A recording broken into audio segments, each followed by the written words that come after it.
I'm Kevin Davis, and this is the Catholic Family Podcast. And today, on All Souls Day, at least we're recording this on All Souls Day, I'm honored to be joined by two of my friends, two priests, friends. Can I say that? I don't know. That's a little too friendly, I suppose. But Sandquist and Father Saunders, the show at least, and I appreciate them coming on today to talk about, well, one of the most important topics that we could ever talk about, think about, pray about, and that is the topic of. And it's actually kind of one of those amazing things that it ended up working on today on the Feast of All Souls, and it's fitting and proper. And I hope the Holy Ghost helps. There's a reason for that and why today worked out. And I had someone ask if we could talk about this topic and maybe have some even practical questions and answers at the end. But Father Sandquist, you recently gave a sermon on the topic, so maybe you can kick things off, and maybe if you could just tell us, on the topic of. Okay. Yep. Thanks, Kevin, for having me on the show again, and giving an opportunity to talk about this important topic. First of all, I apologize to the viewers of the background. I'm in my car as we live in the country, so out at our property we have really poor reception, as I think the first podcast came out kind of choppy. So rather than drive all the way to Omaha, just drive up the hill and get better reception. But anyway, we appreciate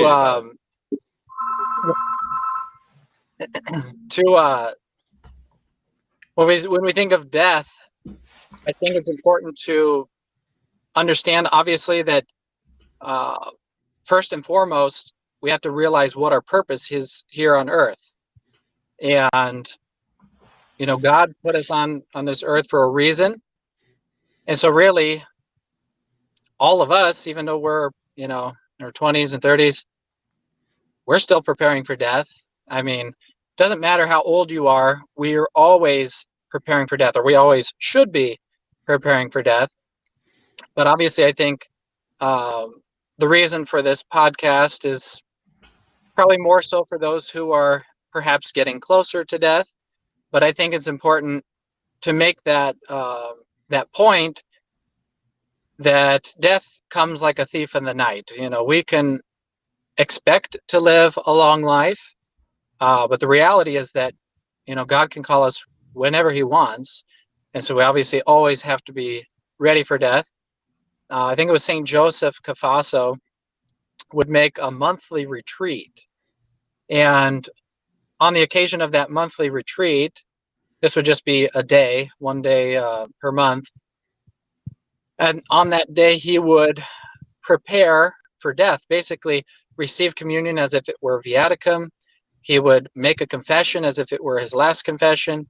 And during that retreat, think as if he were truly preparing for death. And really, I think it's something that we all can and should think of and not be afraid of, realizing that is our purpose here. Is to know, love, and serve God so that we could be with him forever in heaven. And oftentimes we get so sidetracked with the things in the world that it takes our focus away from death. So one of the things I guess that I would like to speak about in regards to, as we're getting older, and, what are some of the things that we should be thinking about as we're getting closer to death for ourselves, and also for those of us who have family members perhaps that are getting older in age, or maybe also preparing for death.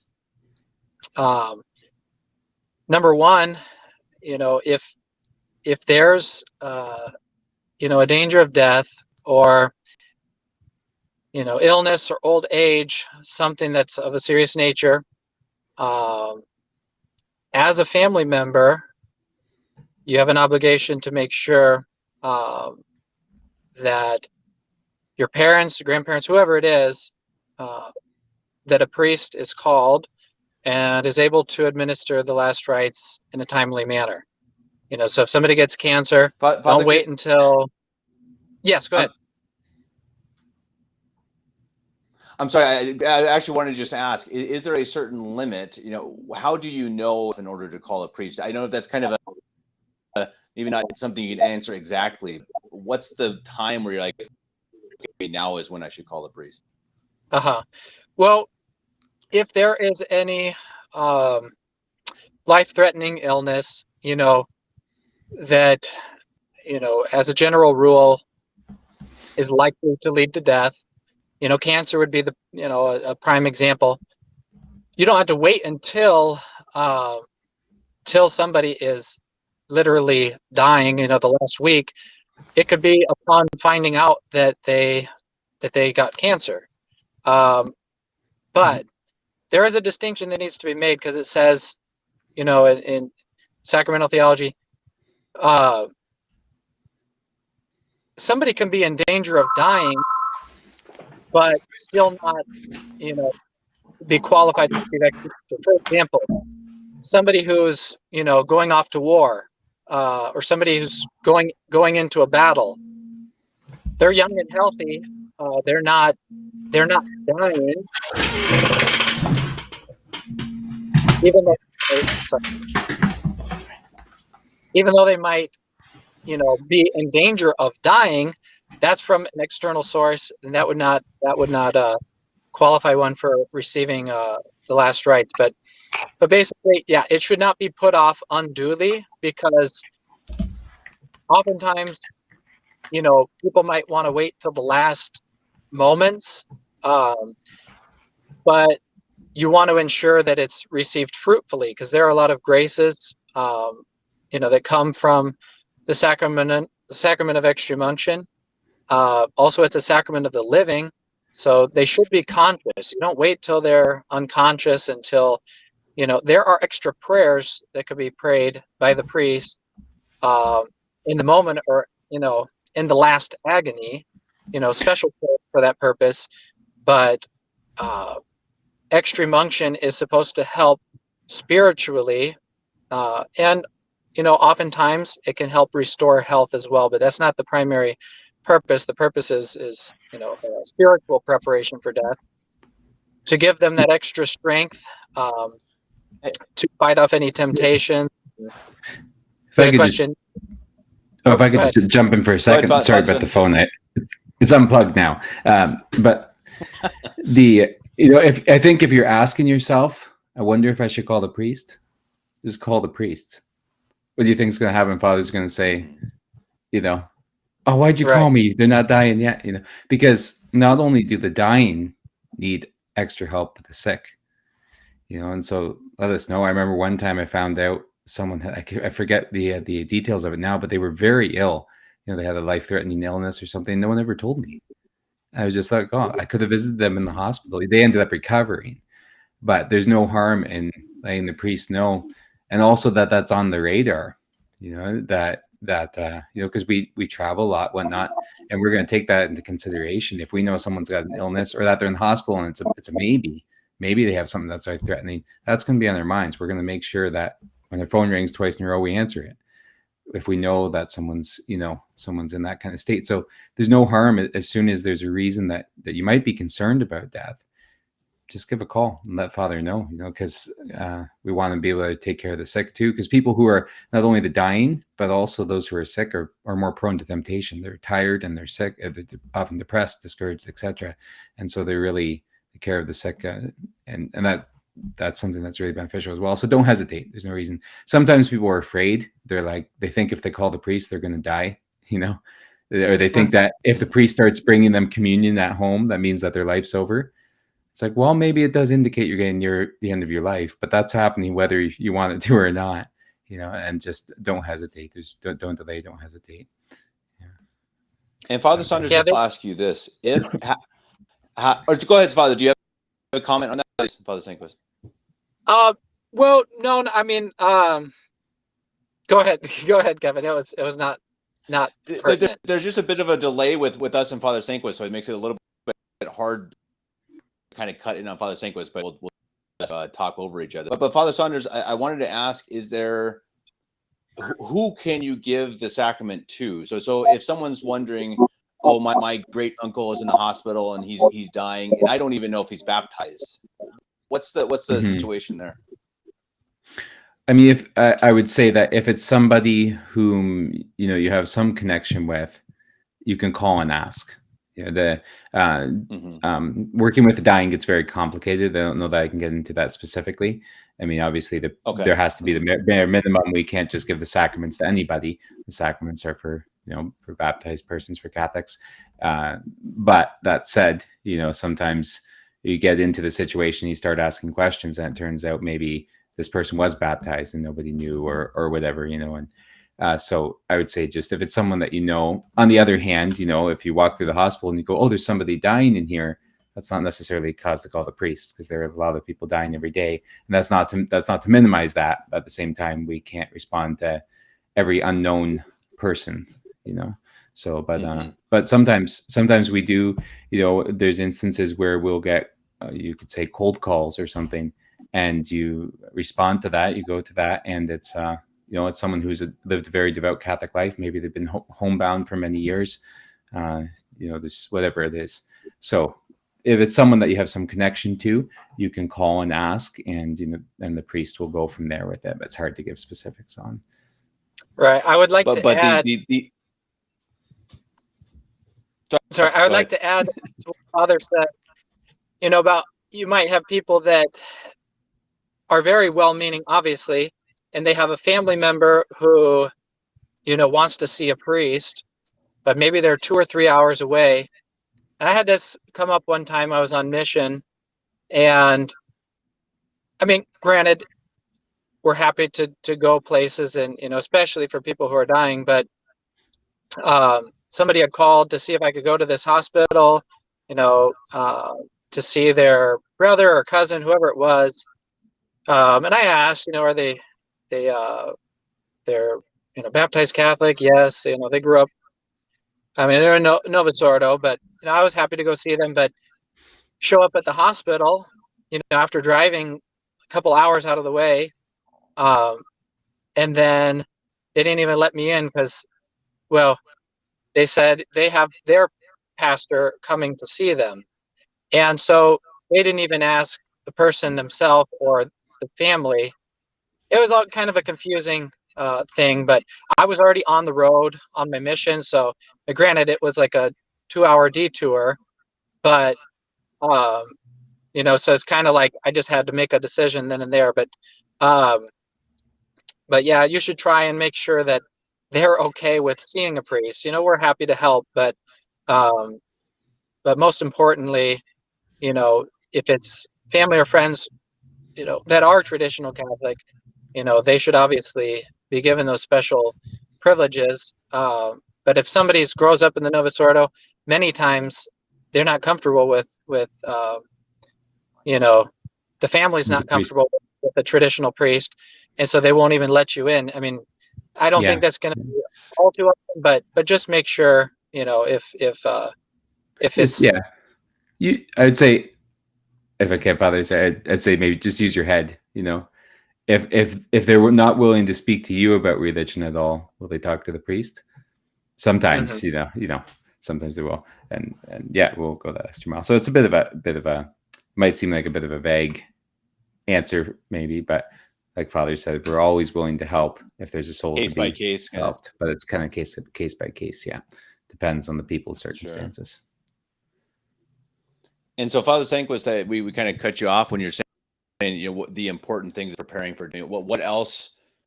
Yeah, what else do people need to know as nearing this time of reaching their end? Right. So there's obviously all the spiritual things which are most important. I want to touch upon something that I think is especially important today, and one thing that I've noticed, in going to hospice places or nursing homes, hospitals, every room you go by, they have a television, and almost all the televisions are usually on all the time. And if you are helping somebody prepare for death, help them prepare for death. Don't try to hide that thought of death. I think that's so common today that people try to put a blanket over the idea of death and try to sidetrack them with, sports or movies, or, trying to ignore that thought. And then, people pass away that are, just not mentally prepared for death. So if you're helping somebody prepare for death, what I would recommend, pray with them. I've visited, lots of people obviously in the hospital, and they can never be, they're always super grateful that you actually pray with them.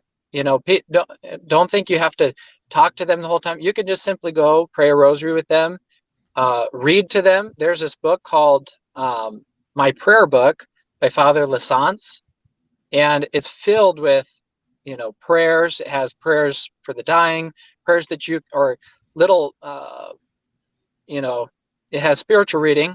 It's filled with spiritual communions. There's a lot that you can do to help these souls prepare for death.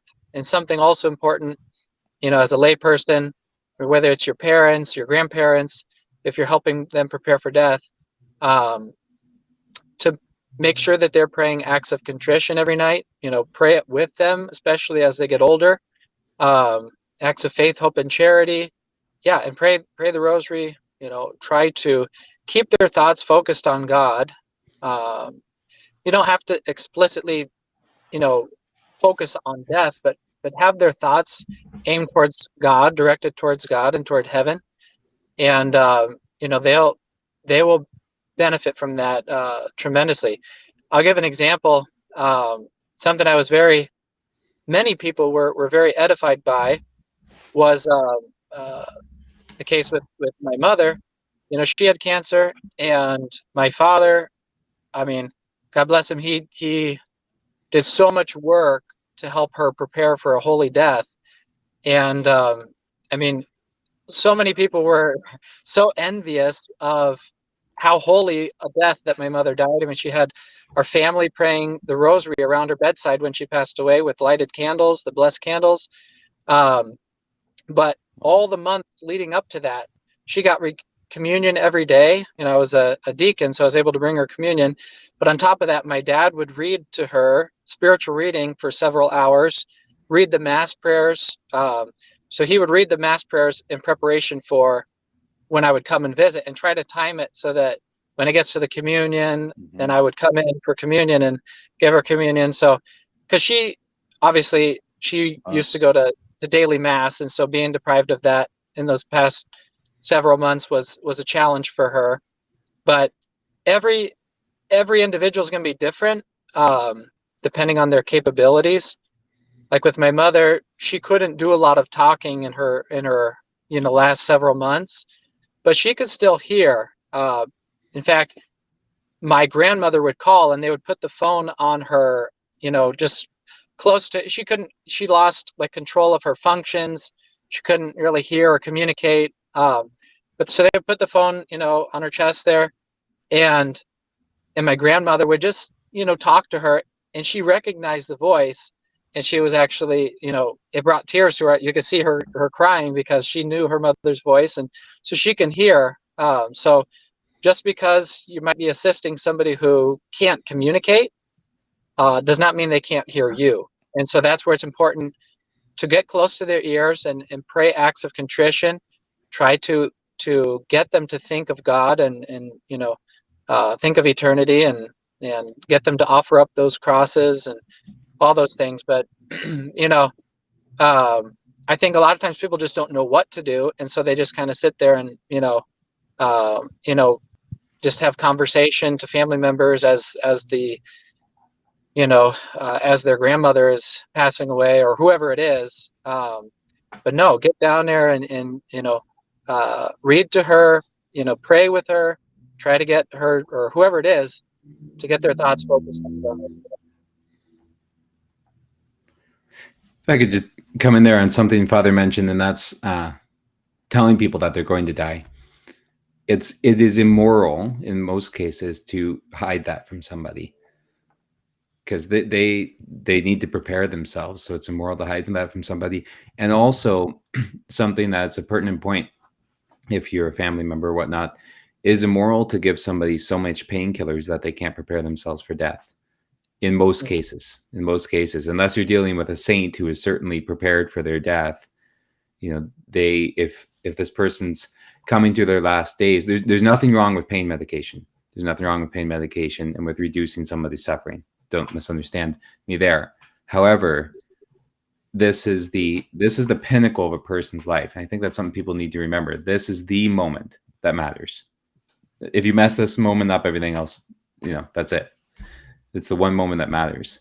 If they go into the hospital or hospice or whatever it is, and they're given all this pain medication right away, so they're not even coherent, they lose the use of their faculties and they have no opportunity to prepare for death. So that is actually immoral in most cases, to medicate somebody so heavily that they don't have the opportunity to prepare for death. And they should be told, and sometimes families won't tell them. Sometimes doctors won't tell them. Sometimes it's the priest that has to tell them. Mm-hmm. But you know what? I find that people really appreciate reality when they're dying. You can see it on people's faces when you come in as the priest. Everybody's like, oh, here's the one person who's comfortable in this situation, which is understandable. But I think part of the reason is that when the priest shows up, there's no, we're there because you're dying sometimes, or you might just be there because you're sick. But if you are dying, we're there because you're dying. And people appreciate, I think, just the straightforwardness of, this is normal. You're dying, and we're going to help you prepare. So it's a normal part of life, and people should not hide it from their families or from their loved ones or from themselves. They shouldn't avoid it. So it is very important that people be told if they are terminally ill or if they are at risk of a sudden death or whatever it may be, that they be informed of that, no matter what their age is, and that they not be so heavily medicated that they can't prepare for their death. Too important. I'd like to just comment on that. I had recently, well, maybe this was about a year ago, actually. This older lady, she would not take pain medication for anything, but she was very, she wanted to offer that up. You could see she was in so much pain, but she would, just keep continuing with the ejaculatory prayers. Oh my Jesus, it is for love of thee. And, just praying with her, as she was preparing for death, she was able to say the names of Jesus and Mary, and she was offering up all those crosses, and she died fully cognizant of what was going on, and that was such a an inspiration for all those of us who were there, just fully aware of what was going on, and she was that's what she wanted. She wanted to be cognizant of those things, and everyone should. We don't want to be, like Father said, unconscious when we're dying, because we want to be able to prepare worthily, and so to a degree, obviously, in extreme pain, obviously, just virtue follows the middle course, not to be drugged up so much that we lose consciousness. In Fr.Sandquist, my wife's grandfather passed away last week, and he had Alzheimer's or dementia, and so wasn't really fully there. Hard to understand, hard understood. I'm sure you've seen this before too. Is that something that you also kind of treat them similarly? As you said before, you read to them, you pray with them. Obviously, you'll be able to communicate as well, but do you assume that they can still comprehend what's going on, or do you just kind of assume that they can no longer function, I suppose? Yeah, I mean, to be honest, I suppose I have not dealt with that particularly, but I would presume, he would use the same means, try to pray with them. And what's the worst that could happen? I mean, you're doing the best you can, so trying to help them as much as possible. And if they can't hear, you're still praying for them, praying that your prayers may be helpful to attain a happy death for them. That's something that could be done too. So I just wanted to mention also maybe some more practical things that people Definitely should consider. I had a case where there was a parishioner in one of the missions, and they would drive like 2 hours to the mission. And I would usually get like a Christmas letter for them. She was probably in her 70s or 80s, but she was still driving. And as a young priest, I didn't ever think to like, it's always kind of a touchy subject, I suppose. Asking if they've had anything set in place in the event that they pass away. Well, I never, breached the subject with this individual. And, after one Christmas, I didn't get a card. And so I tried emailing the lady. I had her address. I sent her, a letter. She would send, Christmas cards and letters occasionally, but I never heard back. I called the parishioner who has the contact information for all the parishioners. Tried calling, no answer. And so my only presumption is she passed away, and she didn't have any family members or relatives who saw to it that she received a Catholic burial. So that's something to consider if you have, or if you're, if any of your viewers, you're getting older and maybe you don't have family members that are Catholic or going to, receive or give you a proper burial, at least try to have like a written will and testament, or who's going to be contacted when I die. You want to make sure that those things are lined up as best as possible, or find somebody, that's willing to take care of those things. If it's your neighbor or whoever is in the position to make sure that you receive a proper, Catholic burial, and granted, those things are that comes after death. That's out of your control. But also in the case that you are in need of the sacraments, maybe in an accident and in danger of death, make sure you have those things lined up. If you don't have family members or people that are like-minded, make sure that you designate somebody to call a priest for you, to give you the last rites, and to be there for you when you're, if you're involved in an accident or whatever might be the case.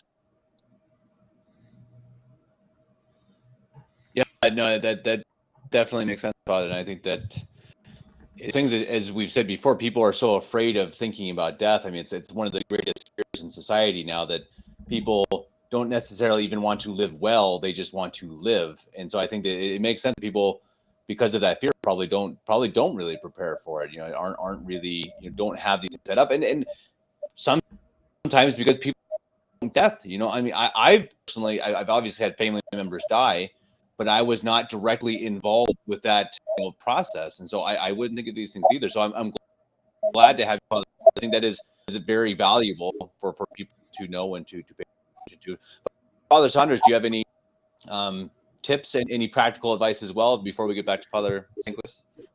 Yeah, just similarly on what he was saying there. So a parishioner here actually put together, he had a written document separate from his will of this is how I'm going to be buried. Because it can at times happen even that people know where they want to be buried and they still don't want to honor that. So that depends on state law where you are. Sometimes, typically, that's not a binding type of thing, but make it known. Do your best to get yourself a Catholic funeral that you can.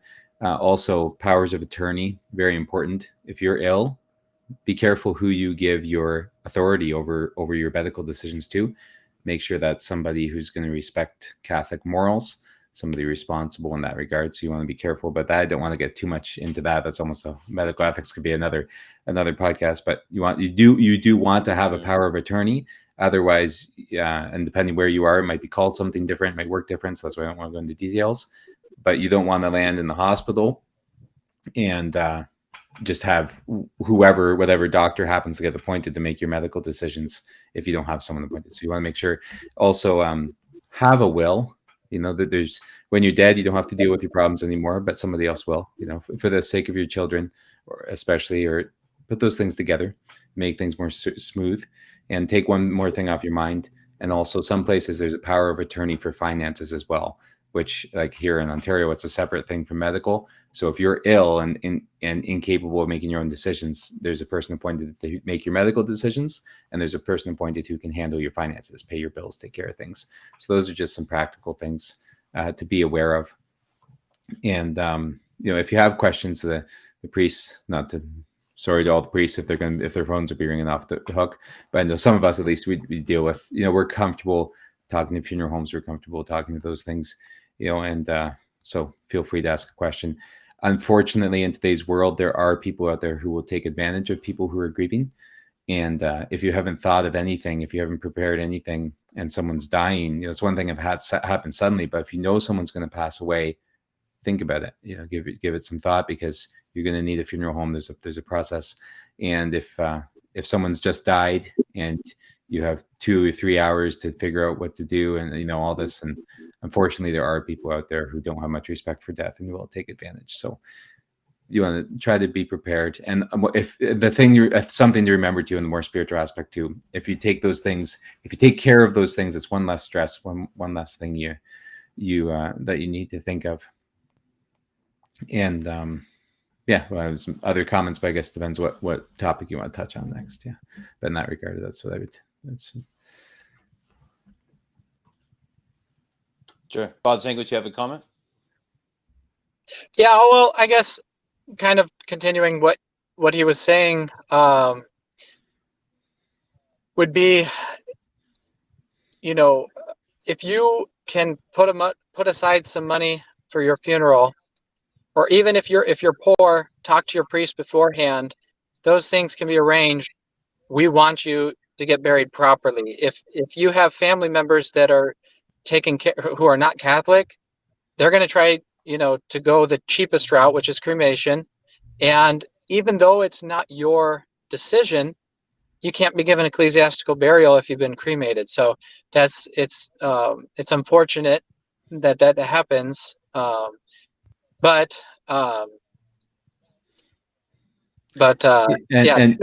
that's lined up. Even if you have not even if it's a matter of finances, you might have a family who you're on really good terms with, really goodwill, etc., and then there's all the finances are ample to give you a burial, but in most people's mind, cremation is just the normal thing, So it might not be a thing, even a financial decision or anything like that. They might give you the best funeral that they can imagine, which in their mind would include cremation. Yeah, so that just that's what most people are used to, is cremation. So it's the Novus Ordo has okayed it, right? Yes, it's no problem there. Yeah. So right. Kevin, I would. Sorry, we're going to say something, Father. Go ahead. Okay. Another area. This is back to the preparation part, on the part of individuals who maybe. So first of all, I would encourage, if you have a choice, to help your mother or your parents or whoever it is, try to help them. If you're in the position, to have them stay at home, not be put in a nursing home, or if that's possible, where you can. It's going to be more conducive to helping them out spiritually. They're not going to be. There'll be a lot less distractions. Hopefully, you can limit that. But also, when it comes to like having a priest come for extreme unction, just some of the basics. There are a lot of things that can and should be done. I mean, it mentions in the Catechism, some basic preparations that the laity are expected to have, in preparation for the priest to come. But I think, in my experience anyway, these are not so well known, and so the priest generally comes with all the preparations that would be needed anyway. But if you could call your priest, if you're not sure what you need, call him in advance. Say, what can I have ready for you? For like example, it mentions having a table with white linen cloth. You can have, if you have a stand-up crucifix with 2 candles, they should be 51%. It should be the beeswax candles, but if you get candles for like on the Feast of Purification, that's what those are for, to assist the dying. They're the beeswax candles. So you could use those 2 of those candles. Now, obviously, if you're in like a room where there's oxygen, they generally don't permit open flames, so don't worry about it in that case.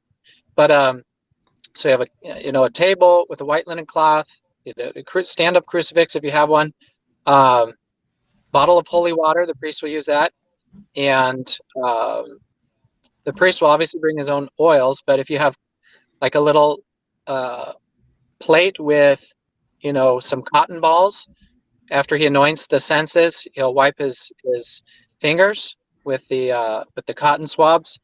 I'm trying to think if there's anything else I'm missing, but just ask your priest if you have any of those things. To have them prepared beforehand would be a big help to the priest. But especially if he's on mission and didn't bring all those items, he might just have the holy oils with him. All those extra items might be helpful. Yeah, and I would say generally too, when we're bringing administering extreme unction, excuse me, oftentimes we're also giving viaticum, bringing the Blessed Sacrament, and the priest should be met at the door with a candle. God's entering your house, and there's always, all the priests experience this for some reason. There's often this disconnect where you walk in the door and people know you're bringing the Blessed Sacrament. They go, "Hey, Father, how's it going?" And it's just the exact same. I think it's because people are in their home and they're used to being there, and they just don't quite clue in, and so they behave in the way they would never behave in church. But it's like church is coming to you because you can't go to church. God is coming into your home, and so there should be silence and reverence and not chit chat. And the priest should be met at the door with a lighted candle, and that's going to be much more conducive to prayer as well. Also, that when the person receives communion, at the Mass, we have that period of time afterwards where we make a Thanksgiving, and often people devoutly make their Thanksgiving after Mass as well. And that should be kept in mind also in receiving communion at home, that our Lord is there physically present with you when you've received Holy Communion. And so sometimes should be taken in preparation. And the same thing goes for the other people in the house, that they should bear in mind that God's there, that the priest is there for a purpose. And so we want to bear that in mind, that God's coming to your home, that people should kneel, pray, conduct themselves in an appropriate manner that way. And those things that Father mentioned. Those things that Father mentioned. Those appropriate to. You go. Sorry, Father. Go ahead. Is it appropriate then to also ask the priest to say if he can stay for lunch? I mean, obviously, assuming thing, or even ask him before. Or is it thing to ask if they're coming for such an? You could. It depends on the circumstances. Okay. Yeah, it would depend on the circumstances. I think sometimes there's communion calls where we're there every week. Whereas, if you were on a situation where maybe the priest is just driven 2 hours, and this is also a chance for him to speak with the family and to help them out and socialize with them when perhaps he wouldn't have that circumstance otherwise. That's something as well. And also, don't be taken aback if the priest comes and takes care of the sacraments and leaves. We try to spend time with people. We try to speak to them, but like Father was talking about, we're there for a purpose, and we have a lot of people to help out, and we love to spend time with our people. But sometimes too, we recognize that this person needs to receive our Lord, and I'm going to leave because they need to be left alone to think. They need to prepare for death, not to chit chat. And sometimes it might be the best thing for the soul that we actually give them the sacraments and go. because that's really the core of it is the sacraments. That's really what they stand most in need of. The priests come and go. It might be one priest, it might be another priest. If you happen to live somewhere where there's more than one, what that person really needs is God. And that's what the sacraments bring them. And so, just remember that too, that's why the priest is there. So he may at times seem, I have to go, or I'm going to be going, but it's not necessarily because he just wants to cut it short and doesn't want to talk to you. That's, maybe if you woke up on the wrong side of the bed, I guess that could be the case. But, it's we're thinking when we go to a deathbed, especially, we're concerned with what will be most beneficial to the soul, what will be most conducive to the soul's salvation. When the phone rings and it's a sick call, it doesn't matter what you're doing. Everything else is dropped, and away you go, and you spend as much time as you need to spend to get that person to have. The only other thing that's going to call you away is another sick call from that, So, but you're there for a purpose. And just like Father was saying, when you're spending time with the dying, of course, that you can have those pleasant times of talking to them, socializing with them, etc. But remember that the best thing you can do for them is help them have a good death. That's right. And they appreciate that. They know they're dying. And for them to have to sit around and have everybody else pretend they're not dying because nobody can deal with it. Like, imagine sometimes you see that where, especially an elderly person, they've seen a lot in their lifetime, and they've seen a lot of people die, and they know they're dying. And then they have to watch all these people come in and pretend that they're not dying for their own comfort, and leave. And it's like, well, come to comfort that person. Tell them, I love you, and I see you're dying, or whatever, however it might be worded. And I'm going to pray for you. How much better is that going to be than you come in and tell them how your business is doing last week? It's so yeah, and they're dying. Yeah, I would like to add to that. I mean, many of you viewers have probably not. Maybe some of you have, but I'm sure most of you have not actually been physically present when somebody was dying and indeed died. But I know for myself, as a seminarian, I had somebody die in my arms. It was Bishop's father, actually, and they were all gone at priest meetings, and it happened in the middle of the night. I heard some noise, so I got over there, and I think he was trying to get up to use the restroom, but I tried helping him up, and he collapsed. But not to get into too many details into that aspect, but I was just like in shock, not knowing what to do, and that's where a little bit of foreknowledge will help. If somebody's dying and you're there by their side, try to pray an act of contrition in their ear, and try to fill up in their hearts sentiments of true sorrow. So if they were in the state of sin, if they can make an act of perfect contrition, and if you can help them to do that, that might be what helps them to save their soul. Trying to, or in a more practical situation, if there's a little bit longer, if you recognize those things, maybe the priest is driving, he's on his way, and you don't know if he'll make it there in time. Pray acts of contrition with them, pray with them, and in those moments of those last moments, that's when we pray the Hail Mary. Pray for us now and at the hour of our death, because at the hour of our death, the devil is going to do everything he can to draw us down and to tempt us, get us to despair, whatever. Help try to really, help them prepare for death. So sometimes when it's in the moment, you tend to not think about those things, but don't worry about calling the police right away, or don't worry about calling family members. Apparent death may not always be the moment that the soul actually leaves the body. They say, especially like with, when it's a long, or when it's a sudden death.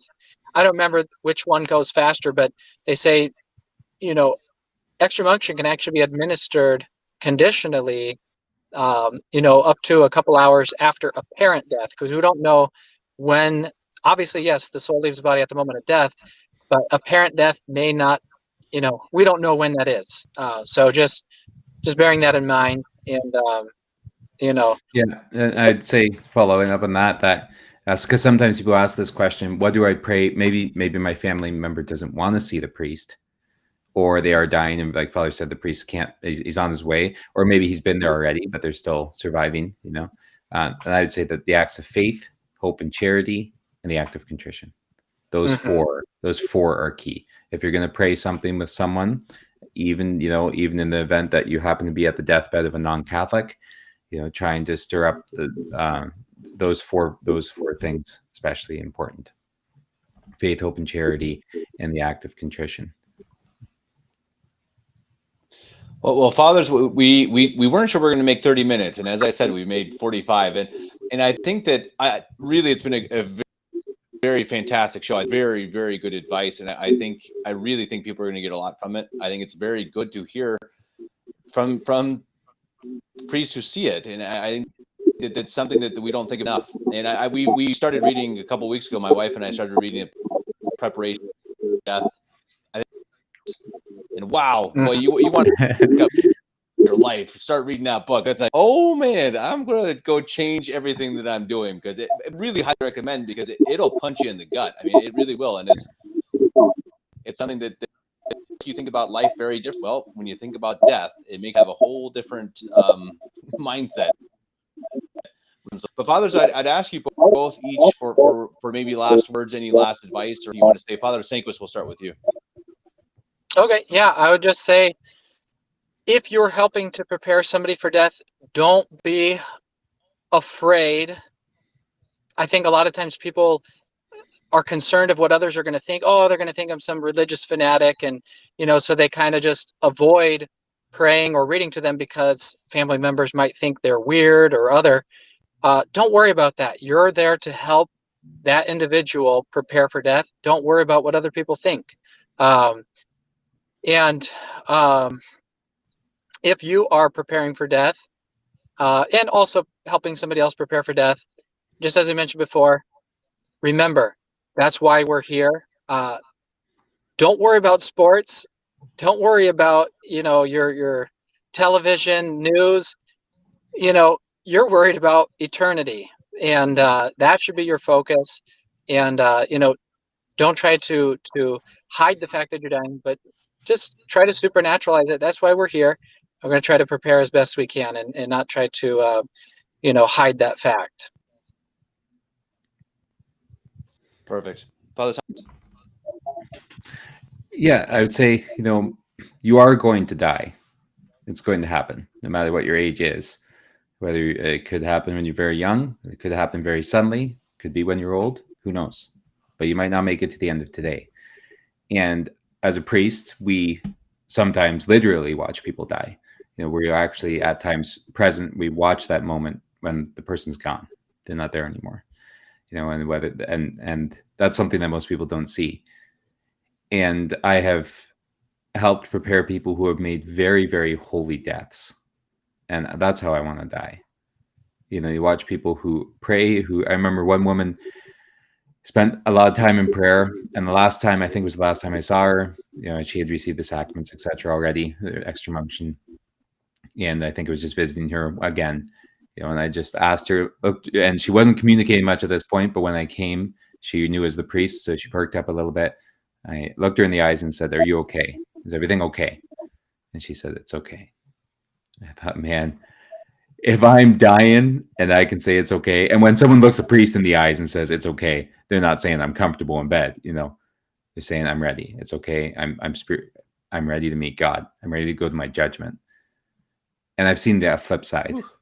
I've seen people who, last time I've seen them, they were literally cursing God, and they had their chance. It's the most terrifying thing I've ever seen in my life. You do not want to die like that. I mean, that was spent all the time. I spent as much time as would do any good. We made a little bit of ground, but the person never received the last rites. And the tree typically will fall where it leans. And if you spend your life ignoring God, if you spend your life cursing God, miracles are possible. And maybe you got a very holy grandmother out there praying for you. But if you're ignoring God during your life, don't count on a sudden turnaround. And you do not want to be lying alone, dying with no sacraments, having just cursed God and having rejected every potential help that could be there. That's a terrifying. If you think you've ever been afraid of anything in your life, that's terrifying. You don't want to die like that. You want to die like that woman who is able to say, it's okay. It's all good. You know, I left that house. I think there were probably for 2 weeks straight, there were grandchildren and children and, they're praying for that woman pretty much continuously during the daylight hours. She died at home with her family around her, praying for her. And she just kind of slowly slowed down and received the sacraments, and she died the way she had lived, praying. And that's a real blessing. So you will, and I will, come to one of those points sooner or later, if we don't die suddenly, but we could even die suddenly. But you're going to come to that point, and nothing else is going to matter. Where you were in life, what friends you had, what money you had, whether you're popular, whatever, it's not going to matter. You're going to be looking at everyone around you is going to be gone, and it's going to be your judgment.